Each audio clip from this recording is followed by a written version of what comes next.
Hi, my name is Tammy Spicer-Dormith, and I'm a political science professor with CCD, and I'm joined today by Taylor, an officer with CCD's Student Government Association, also a student at CCD, and with Jocelyn Bucara, who is the Director of Elections at the Denver County Clerk's Office. So we're here today to chat a little bit about election security, but I'll let you both introduce yourself and just say hi real quick. Hi, my name is Taylor Gibbs. I'm a business administration major. I'll be graduating with my associates at the end of next spring semester, and I'm the treasurer for the Student Government Association. Hi, I'm Jocelyn Bucara. I'm the Director of Elections for the City and County of Denver, and I'm very happy to be here to help inform students on campus. Fantastic. Taylor, would you like to ask your first question? Of course. How does one register to vote? And if they are already registered, if they think they're registered, how do they check their registration? So the best and fastest way for anyone to register to vote is to go to govotecolorado.gov, and you can register online if you have a Colorado driver's license. And you can also check your voter registration at that site, regardless of what ID you may have. You can verify that your registration address is correct. And if you have a mailing address where you want your ballot to go, you can also verify that that's up to date and make any changes that you need to make. If you don't have a Colorado driver's license, then you'll need to fill out a paper registration form, and you can access one through that site. And if you don't have a printer, you could also go to the campus office to get a registration form. You can call our office at 720-913-8683, and you can request that we mail you a registration form, which we can do. Or you can, of course, come to the clerk's office to register to vote, and we're located at 200 West 14th Street. Excellent, thank you. And you just answered this, but just to be clear, they can register remotely or in a contactless way, and the acceptable forms of identification are either a driver's license or filling out the paper registration? Correct. And if you don't have a Colorado driver's license, you can use the last 4 digits of your social security number, or there's a list of other acceptable forms of ID that you can provide a photocopy of. Excellent, thank you. Mm-hmm. And I have a bunch of questions about election security, just since it's in the news and in the zeitgeist. Which one to start with? So, if someone recently moved out of state, will a ballot be sent to their old Colorado address? And if so, how would that be prevented from being submitted fraudulently? If a voter recently moved to another state and still attends school here, and is that the type of scenario you're talking about, or just if they moved to another state in general? How we protect I basically against, listened to the news and took a bunch of talking points that I've heard about ways that people might be afraid that fraud might be committed. Okay, understand, sorry. So we have a number of ways of making sure that our voter registration list is current, and to avoid any risk of a ballot going out to an ineligible voter. We use information from the Department of Motor Vehicles on a nightly basis to update the voter registration rolls anytime you interact with the DMV, whether it's to update renew your driver's license, renew your license plate. If you change anything, including your address or even the middle initial of your name, we will update your voter registration record automatically to reflect whatever that change is.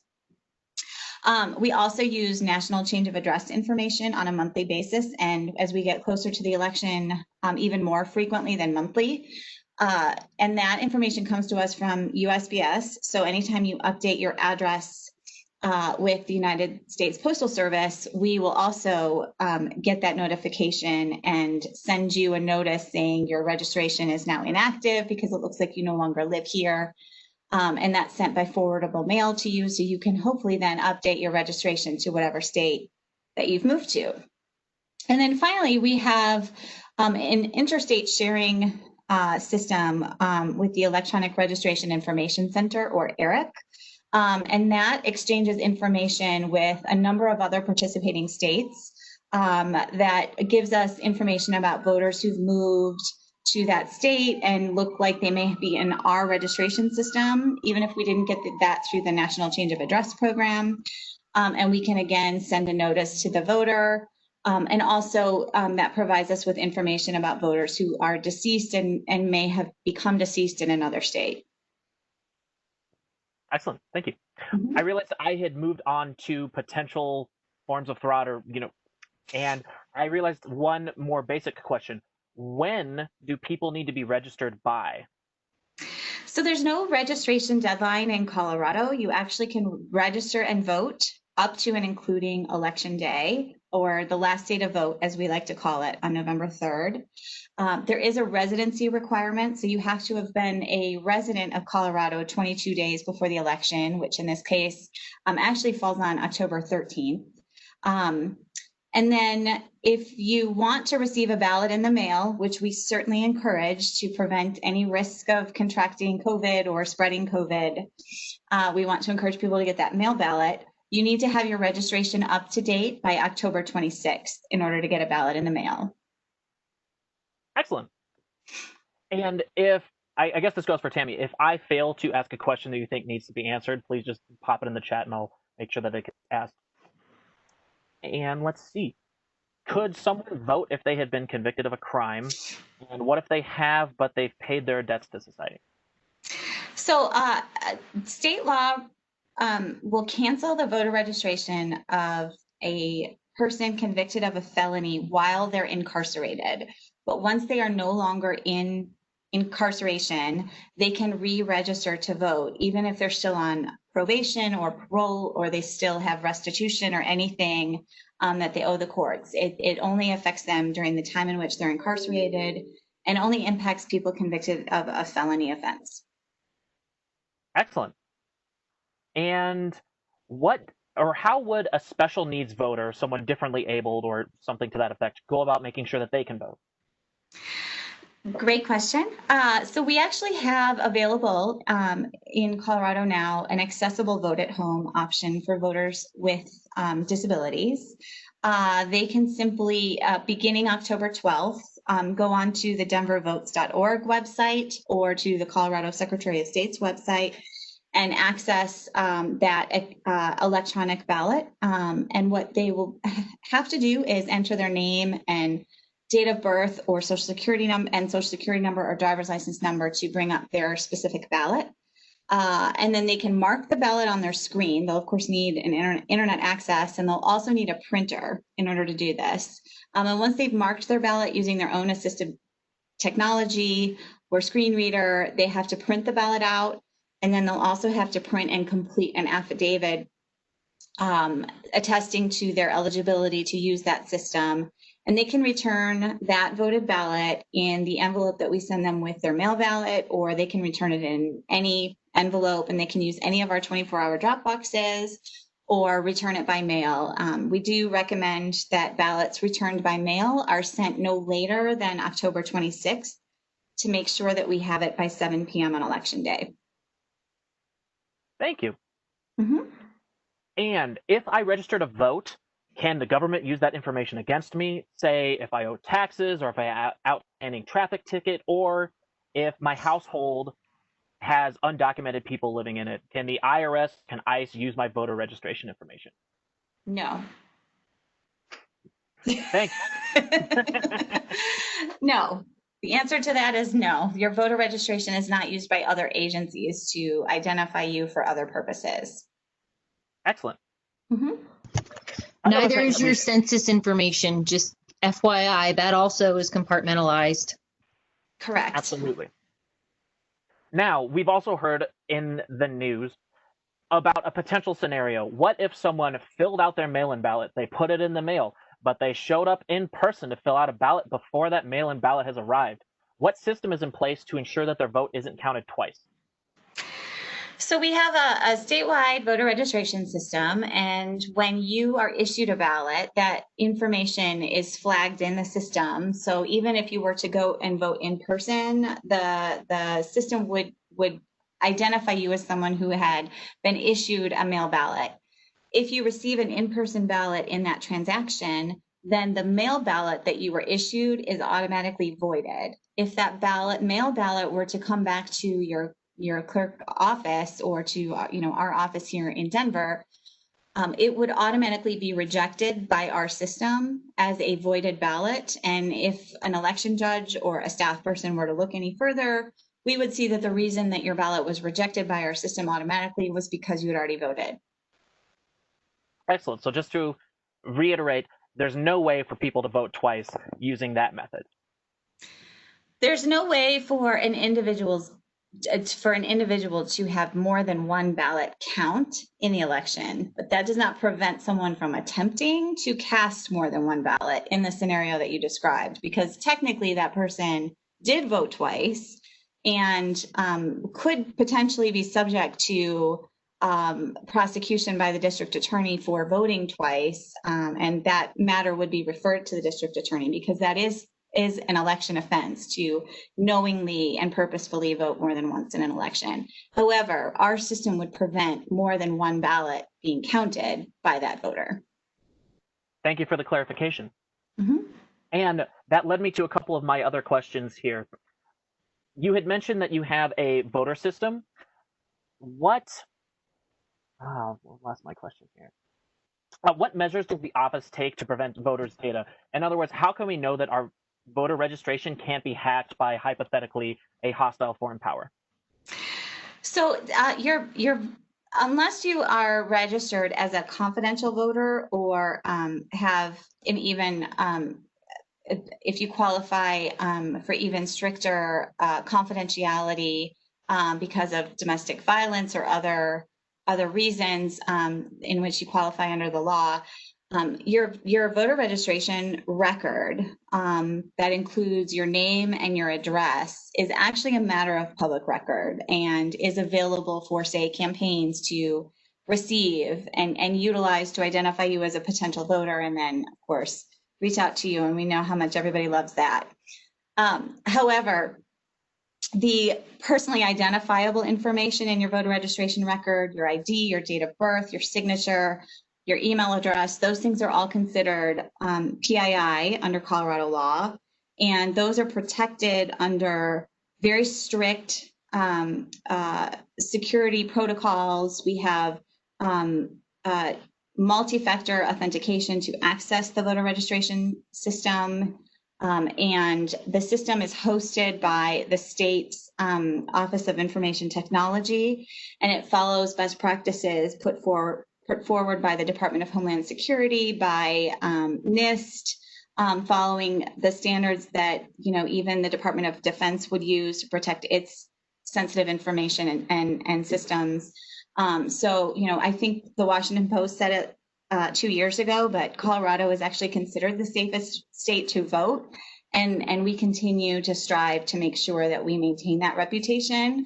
And there are strict standards in place to protect your personal information in that statewide voter registration database. Thank you for your detailed answers here. I'm trying to put you through the ringer if I can. Now, you had mentioned that if an individual attempts to vote twice, then they could be prosecuted for voter fraud. How many cases of voter fraud have we, Colorado, had in past elections? I can't speak to the entire state, but I can tell you that I am not aware of the district attorney in Denver prosecuting any case of voter fraud since 2013, when Colorado moved to an all-mail ballot system. So zero in Denver, yes. Gotcha. Excellent. What else to go for? Let's see. Now, certain public figures have encouraged people to be unofficial, quote, poll watchers, end quote, which is perhaps an attempt to intimidate voters. How do you ensure that voters, if they choose to show up in person, don't feel intimidated when they're visiting a polling place? So we have bipartisan teams of election judges serving at all of our voting sites, and they are trained to prevent any malfeasance from taking place, both from electioneering taking place too close to the polling site. Electioneering cannot be conducted within 100 feet of the entrance to the voting location. So our election judges are trained on that and will notify anyone who's violating that policy that they have to move beyond that 100-foot barrier. And if they refuse, then they can notify the police of this illegal activity, or of course, notify our office, and we can also intervene if necessary. So that's one important piece. And then, the campaigns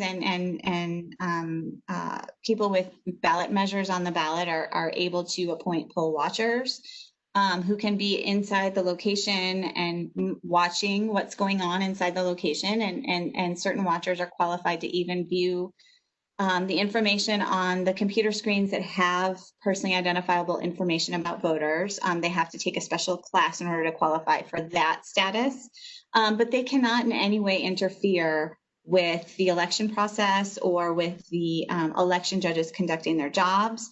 And again, we have protocols in place to prevent any interference from taking place in that way inside the location. So just to rephrase, if someone shows up physically to a voting place, they can feel very confident that they will not be harassed, and anybody around them will have gone through proper protocols to make sure that it's okay for them to be there. That's correct. And if they in any way do feel like that there is a violation of that policy and standard taking place, they should not hesitate to report that to our office or to the police or to any one of the election officials inside the location to make them aware, and we will definitely handle that situation quickly if necessary. Thank you. You had mentioned computer screens. Does Colorado have any kind of digital voting? And if so, who owns those digital voting machines, and what are the risks of those voting machines being hacked? So Colorado is every ballot cast in Colorado is cast on paper. However, we do have ballot marking devices in all of our in-person vote centers that are available for voters to use. They also have assistive technology built into them to enable voters with disabilities to vote in person as well. Those ballot marking devices are tablets with touch screens. They do not contain or record any vote cast or marked on that tablet. They have a printer, and when you're finished marking your ballot, you print it and it becomes a paper ballot. And the paper ballot is then what's used to tabulate your vote. So nothing on the screen itself is recording anything that you're marking. Thank you. And you'd mentioned touch screens. If someone's showing up in person, can you just mention some of the efforts that will be taken to prevent people from COVID or anything like that? Yeah, so inside of our locations, we are maintaining 6 feet of physical distance between our election judges, and the voters, and voters from one another, both waiting if they have to wait to be checked in, and then when they're marking their ballot in a voting booth. All of these surfaces that a voter touches will be sanitized in between use, including pens, table surfaces, clipboards, and the voting booths themselves. Voters are given a secrecy sleeve that they can use to transport their ballot from after they've marked it in a voting booth to the ballot box where they deposit it. Those secrecy sleeves are also sanitized in between use. And all of our election judges, poll watchers, members of the media inside a location are required to wear a facial covering, and our election judges and also required to have their temperature taken whenever they've arrived to the location. And we are strongly urging, in fact, voters to follow state and city guidelines and requirements and wear a facial covering while inside a voting location.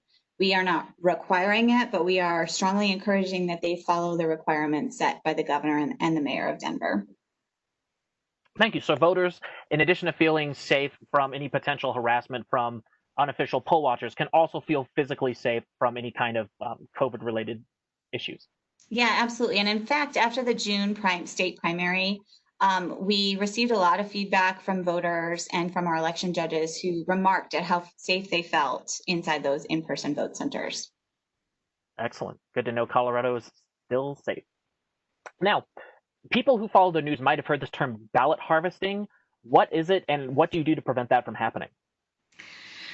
So ballot harvesting usually refers to a practice by an individual or a campaign to collect voted ballots, typically mail ballots or absentee ballots from different voters, and returning them on behalf of the voters to the election office.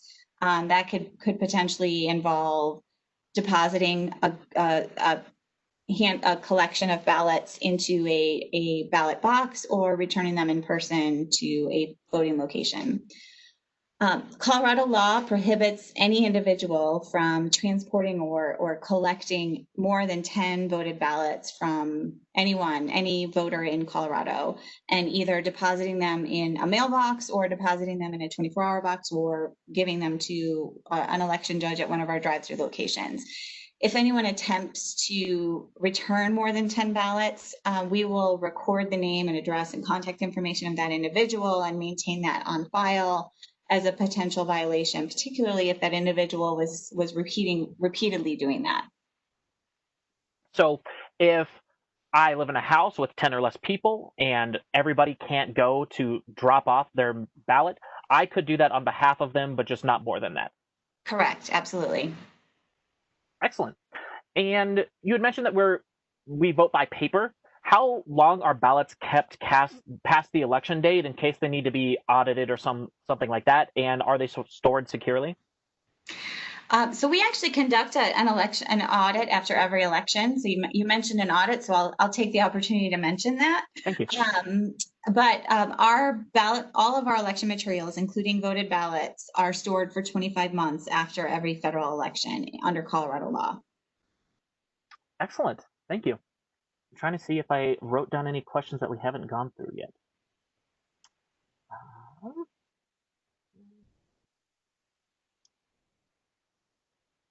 We covered a lot of them. I'm just trying to think of what have I read in the news about someone saying the potential for mail-in fraud. Here's one. So if a relative of mine becomes deceased prior to the election, but after the mail-in ballot has been sent, how is their ballot prevented from being used and voted upon? I can't fill up my grandfather's ballot and then submit it to have that ballot support the candidate or cause I care for. Can they?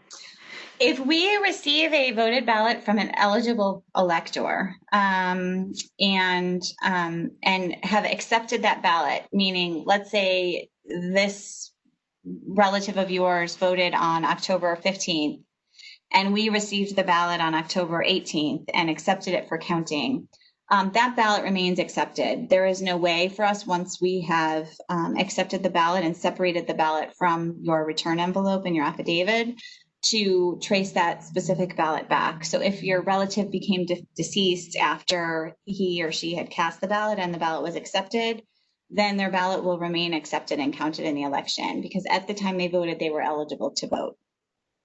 Gotcha. Now, let's say I get my ballot in the mail, I fill it out, I put it back in the mail. Is there a way for me to track to make sure that that ballot is indeed getting to where it needs to go? Absolutely. We encourage our voters to sign up for Ballot Trace by going to ballottrace.org. And they can sign up to receive notifications via email or text message. And they'll get notified when their ballot is in the mail and on its way to their mailbox, including when we've sent it and then when USPS has processed it and is delivering it to the voter. If they return their ballot by mail, they'll get notified when USPS is processing their return ballot. And then they'll also get notified when we've received their voted ballot and when it's been accepted for counting. And if there's any problem with your ballot, if you forgot to sign, if your signature doesn't match, if there's any other issue, you'll also get notified through Ballot Trace of that. And you'll have a lot more time to fix any problems if you use the Ballot Trace system. So we strongly encourage that. Excellent. So there's no need. So if I mail it, there's no need for me to physically go to a polling place to check on the status of my ballot? Nope, absolutely not. And Ballot Trace, even if you're not a subscriber to the notifications, you can go to ballottrace.org and look up the status of your ballot to verify that we've received it. Excellent. And if I choose to mail my ballot, what's the last day and time that I could mail that ballot off to make sure it's counted? We encourage voters to not wait until after October 26th to mail it back. October 26th, 8 days before the election, it gives you enough time to ensure that we will have it by 7 p.m. on November 3rd, which is the requirement for your ballot to count. So no later than October 26th. And oh no, if I'm a busy student and I filled out my ballot, but I've forgotten to get it in the mail by October 26th, what's the best way for me to ensure that that ballot gets counted? The best way for any voter to ensure that their ballot is counted is to use one of our 24-hour Dropbox locations. And we have one on campus. There's one at the Tivoli Student Union. So there's no excuse for a college student. In fact, there's no need for them to put a postage stamp on that ballot. They can just use that drop box. But we have 37 other locations across the city where they can choose from. And if they live in another county and they're voting their ballot there, or even if they live in Denver, but say they're in the mountains for the weekend, they can return their ballot to any drop box in the state of Colorado. And as long as it's deposited by 7 p.m. on November 3rd, it will be counted. And where would I go to find out where all of these drop-off locations are? Go to denvervotes.org/voter-info, and you have access to a map and a list of all the locations. Excellent. I think I'm out of prepared questions. Can anybody think of any other questions that they might have? Any other potential ways that someone could abuse the mail-in voting system that we have accounted for? It's not a how-to guide. You didn't ask me about not intended as a how-to guide. I'm just trying to address. I have a couple of friends who are very worried about this sort of thing, and so I asked them, "What are you afraid of happening, and why can that not happen?" Well, you didn't ask me about signature verification and how we prevent someone from voting someone else's ballot. What an oversight on my part. What about the signature verification? So we have strict requirements to verify the signature on every ballot cast. And we have bipartisan teams of election judges who are trained by a former FBI agent who specialized in signature verification to verify those signatures. And that, prevents obviously you or anyone from attempting to vote someone else's ballot, because you would have to very accurately forge that person's signature, which would be next to impossible for somebody to do. And as I said, we have bipartisan teams of election judges reviewing those signatures. And if your signature is found to be discrepant, I know this is going out to a lot of college students, and college students, their signatures tend to be evolving still. So they can change from the time you may have applied for a driver's license and signed for that, which is probably the signature that we're using to compare against, to the time you're signing your ballot. Sometimes voters will print their name instead of signing. And if the signature in our record is a signed signature, not a printed signature, then that would be found to be discrepant. Don't worry, you have the opportunity to fix that, and you'll receive a notification from Ballot Trace, or you'll get a letter in the mail with instructions on how you can cure that. And you can also cure it from your smartphone. So we make it as easy as possible, and voters will have until November 12th to fix any problems with their ballot. Excellent. Tammy or Grace, do you have anything else here? I have one more question, and it's kind of self-serving. I tell my students all the time that the best way to dispel any concerns you have about your system of governance is to get involved. And you keep mentioning, Jocelyn, the idea of election judges and citizen participation in elections. And I'm wondering if you can elaborate on how citizens, registered voters like myself, can get involved in the election day, just to dispel some of my own fears. We are hiring election judges, and as I've mentioned a few times, that we have bipartisan teams of election judges. So party affiliation does matter when in our recruitment efforts. And right now, it's Denver being the political makeup that Denver is, we have a need for Republican affiliated judges in particular. So if your students are Republicans, we would love to have them come work with us. And if they're not, they should still feel free to sign up, and they can go to denvervotes.org and find a sign up form. It linked right from that homepage under election judges. And they can also learn about the different types of jobs that we have. They can work for as few as 2 days or as many as multiple weeks, depending on, obviously their school schedules as well. Perfect. Well, Jocelyn, thank you so much for your time and your expertise. We are very grateful. And remember, CCD students and Auraria students, register to vote. This is the one time that your government asks your opinion. And it's really silly not to give it. We love to give our opinions. So register to vote and make sure that you pay attention and that you vote your conscience this fall. That's how we're going to get real change, if that's what you're looking for. Thank you. Thank you for having me. Thank you. Bye.